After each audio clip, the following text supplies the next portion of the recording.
Hi everyone, in this video I will explain how to find the time complexity for matrix multiplication algorithm. So this is an algorithm for matrix multiplication. So my function is matrix multiplication, and now this algorithm, it takes two arguments, that is two matrices. So here I am taking matrix A and B of size n by n. So always array index starts from 0 and it always ends with n minus 1. Because of that, I will take here A of 0 to n minus 1 comma 0 to n minus 1. So this is a two-dimensional array which will take n by n matrices. And in the same way, we can take the another matrix, that is B, so which is also of size n by n. So now these are the comments for this algorithm. So the first comment will say we are trying to find the product of two matrices of size n by n.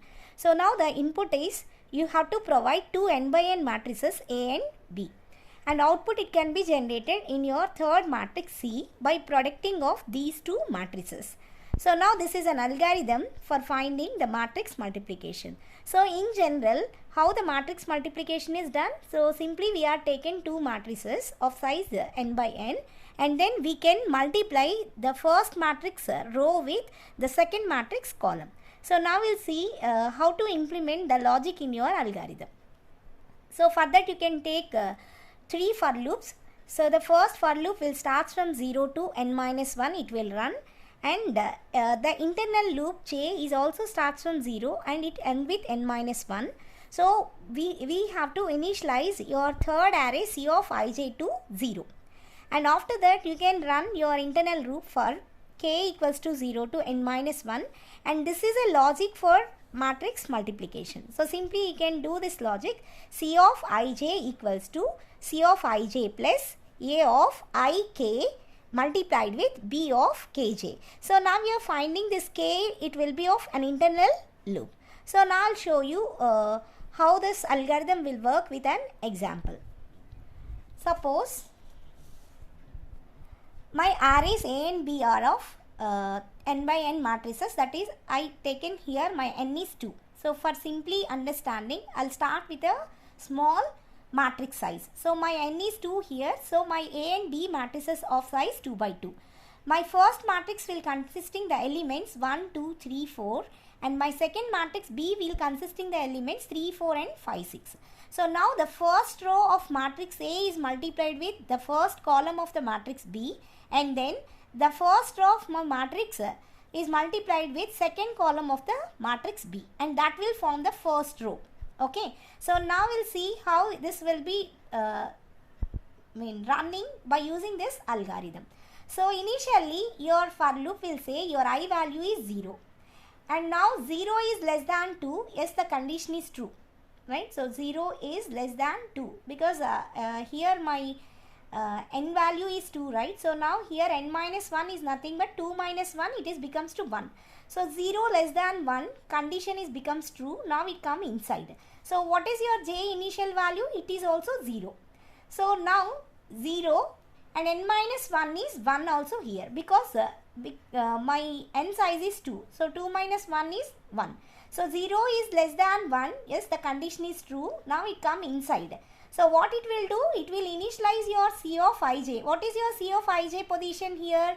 Now your I equals to 0 and j equals to 0. Now it will initialize C of ij position to 0.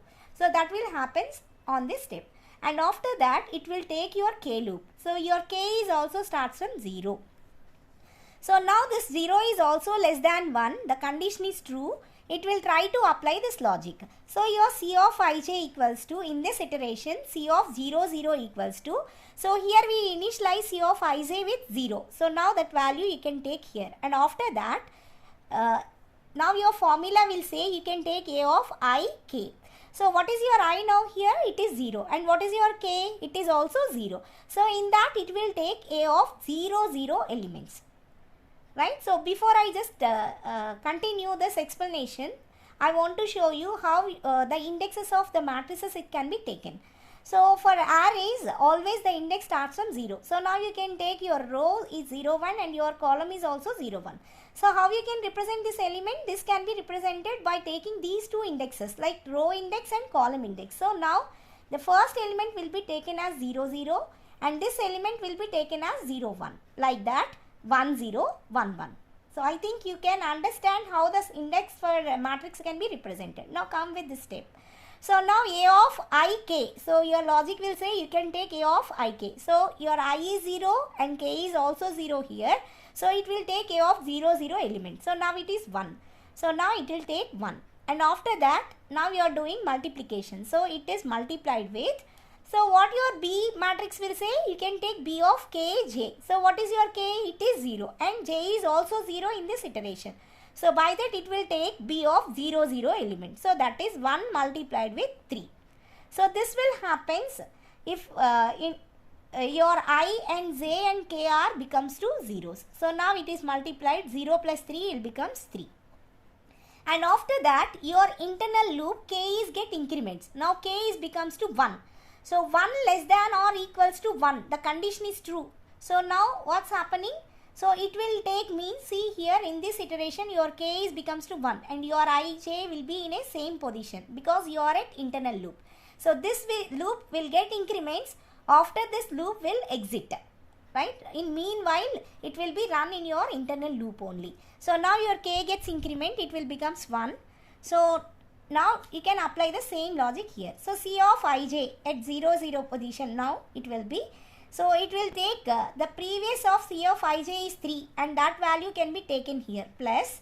Now you have to take A of ik. So what is your I here? 0. And what is your k here? 1. So in that way it will take your A of 0, 1 position element, that is 2 multiplied with.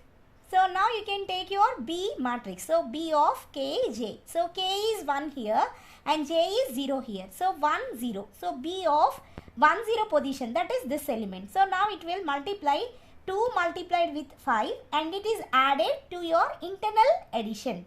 So that is the value which is generated in your previous step that will get added. So now it will generate your first matrix position element. So now it is 3 plus 10. We get the value as 13. So now your I value is same.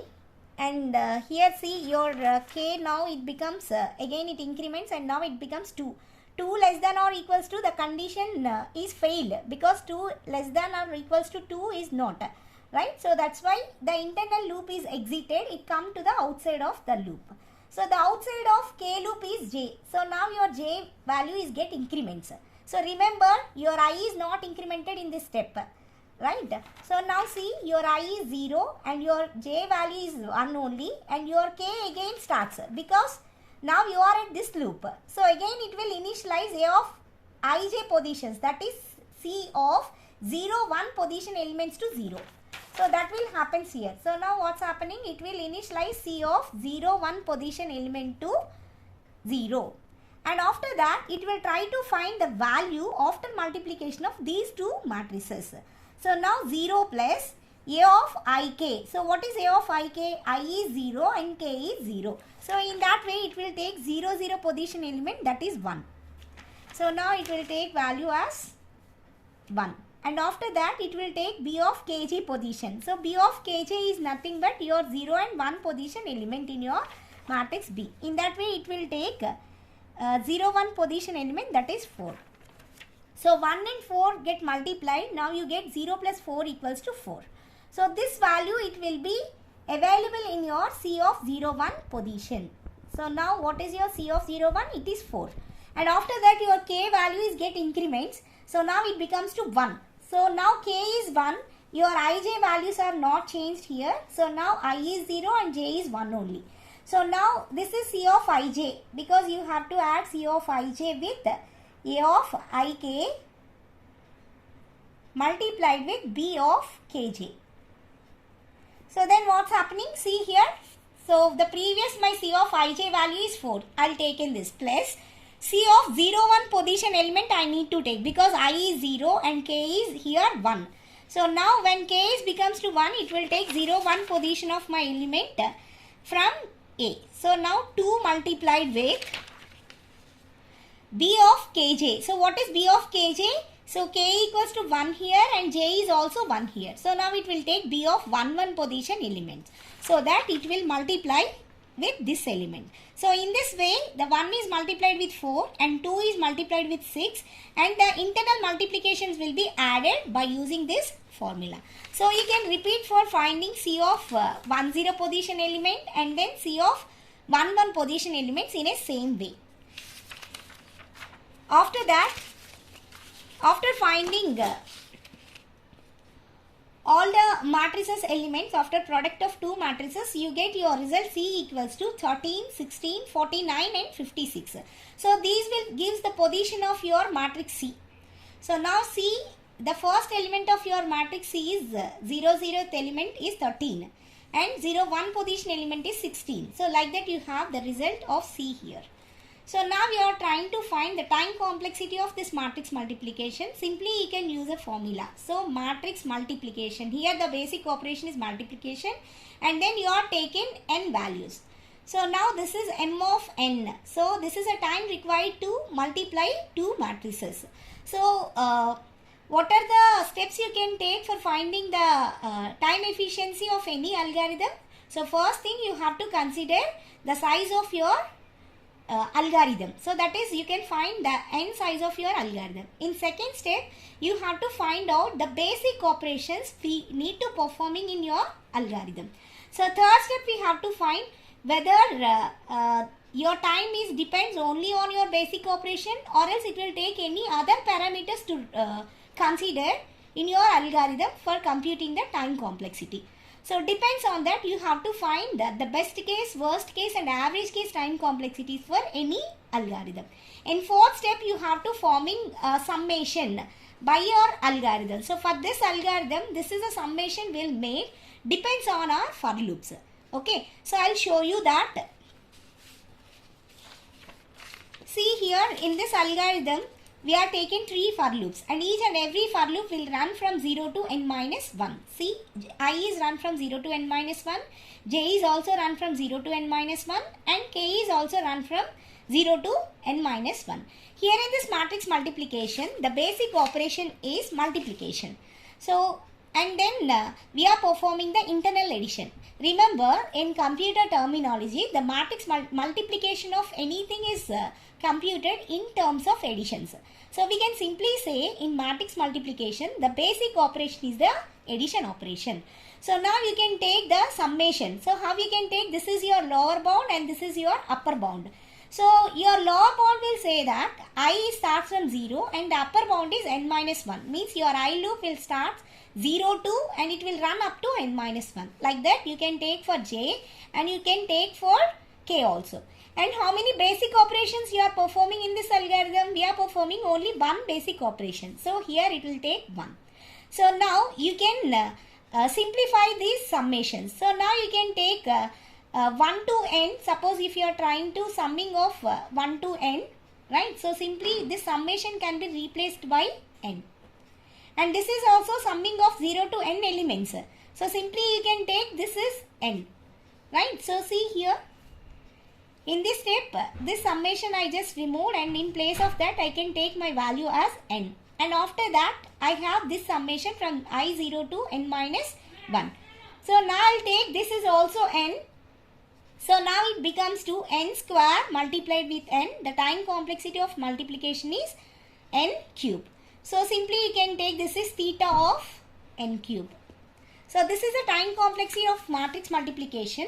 So for this solving of this, I can apply these rules. See, here the rule 1 will say that if you take summation of I from lower bound to upper bound, if you have any constant values, you just take this constant value outside of your summation. So here also we have a constant value. We are taken outside, now it becomes 1 multiplied. So now 1 multiplied with n equals to n only. Because of that reason, I don't write again 1 multiplied n here. So now how we can take in this format, like C, then you can take sigma of I L to U and A of I you can take. And here suppose in your rule 2 will say if you have two expressions in your algorithm, then you can be expanded like sigma of I L to U AI plus or minus. Either you can do a plus operation or a minus operation. It will depends on your algorithm. But you can be separated like this, sigma of I L to U B I. So I hope you all can understand. Thank you.